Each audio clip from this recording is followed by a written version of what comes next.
knock you down. Listen to me, many of you right now, life's got you up against the rope, and you got to do me a favor. Like, you can't give up. You can't give in. Pain is temporary. Pain is your friend. Pain is going to take you to the next level.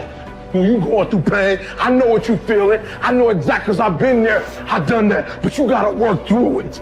And the reason why most of you are not successful is because every single time stuff not going your way, you give up, you quit, you let go, and people feel weakness. They feel it. You can feel when somebody's not committed, when they're not all in, when they're not dedicated. And there's another level you get to when you go all in. Winners win and losers lose. There are going to be times that you're going to be wondering, why should I keep showing up and working my business? Why should I keep at it? Why should I keep showing up to the conventions? Why should I keep picking up the phones and making the phone calls? Why should I keep fighting for my goals and fighting for my dreams? And what I want to remind you is that you got to show up for your life regardless of the circumstances. You got to show up in spite of the naysayers. You got to show up in spite of the conversation going on in your mind. You got to show up for your life, because if you don't, nobody else will. If you want unreasonable results in your life, you've got to be willing to be unreasonable. Part of being unreasonable, you don't judge according to appearances. Part of being unreasonable, you can see it because you believe it. You must have the faith to call forth those things that be not as though they were. You've got to decide, I deserve this, and I'm going to have it. You've got to say yes to your life. You've got to say yes. Yes to my dreams. Yes to me. Yes, I can make it. Yes, I can. Doesn't matter how many failures I've made. Doesn't matter how many mistakes I've endured. Doesn't matter about my defeats. Doesn't matter about what I've done. Yes, yes. I don't care about the fact I'm in a hole now. Doesn't matter about where I am. The last chapter to my life has not been written yet. If you judge me now, you'll judge me prematurely. I'm still in the process of transforming my life. I'm still in the process of becoming. Yes. The brilliance of Thomas Edison was not in his mind. It was something much more ordinary and often much less respected. I've got no imagination, he once said. I never dream. I've created nothing. If you're someone who doesn't like Edison, you might think that this is Edison admitting to stealing his inventions from other, more brilliant inventors, like Nikola Tesla. Not quite, but he did readily concede that most of the credit belonged to something other than his brain. The genius hangs around his laboratory day and night, Edison said. If anything happens, he's there to catch it. If he wasn't, it might happen just the same. Only it would never be his. What he's talking about is showing up. The incredible, underrated power of clocking in every day, putting your ass in the seat, and the luck this seems to inevitably produce. Edison lived in his laboratory and never missed a day.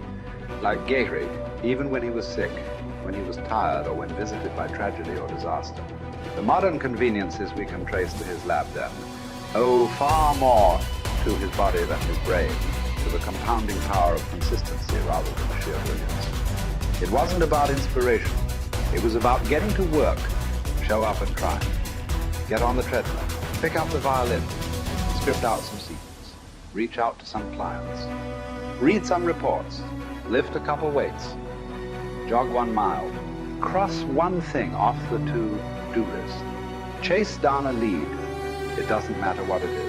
All aspects of our life benefit from this circumscribed kind of thinking. Just as long as you do something every day, that is the important thing. Show up. When you're tired, when you don't have to, even if you have an excuse, even if you're busy, even if you won't get recognized for it, even if it's been kicking your ass lately, once something is done, you can build on it. Once you get started, momentum can grow. When you show up, you can get lucky. Is this still hard? Yes. But the good news is that because it's hard, most people don't do it. They don't show up. They can't even do one tiny thing a day. So yes, you're alone out there on the track in the rain. You're the only one responding on Christmas. But having the lead is, by definition, a little lonely. This is also why it's quiet in the morning. You have the opportunities all to yourself. Don't worry about setting any records. Just report for duty. No excuses. And here's the irony. This is also a way to break records. Consistency is a superpower. Day to day, willpower is incredibly rare. Lowell Gettrig was a solid position player and a good hitter. But his success really was rooted in the fact that he didn't miss many days of work. It's quite likely that had he continued at his normal pace and not been stricken with R's, that he would have put up career numbers that surpassed Babe Ruth. Gettrig wasn't just able to show up despite injuries and fatigue. He also had to push through ennui, doubt, and just plain not feeling it. He had slumps like we all do, but he also understood what they meant.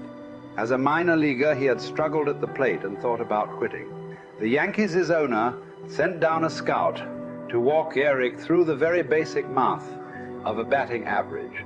A good hitter hits 300, and hitting 350 is terrific. Hitting 400 is almost unheard of.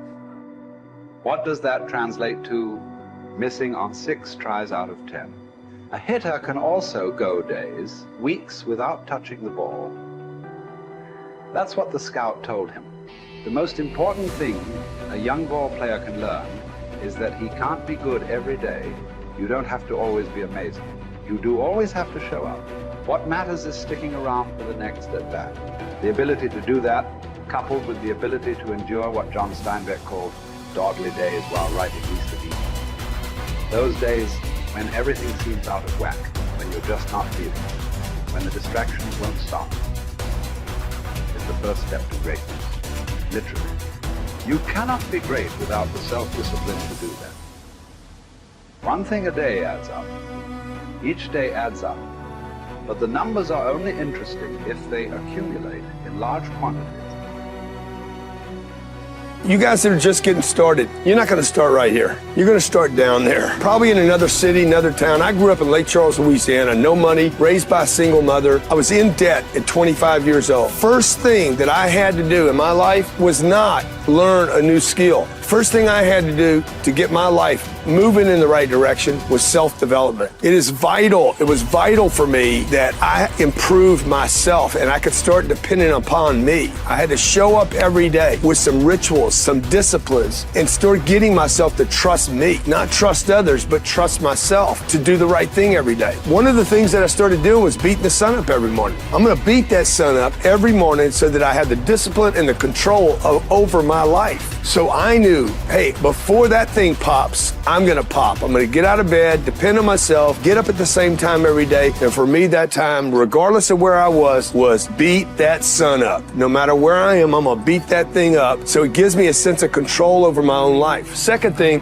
I had to start cleaning up my life and my friends and my environment. When I was younger, between 15 and 25, I was doing crazy stuff in my life. Wasting my weekends. I had the saying, weekends are for the weak.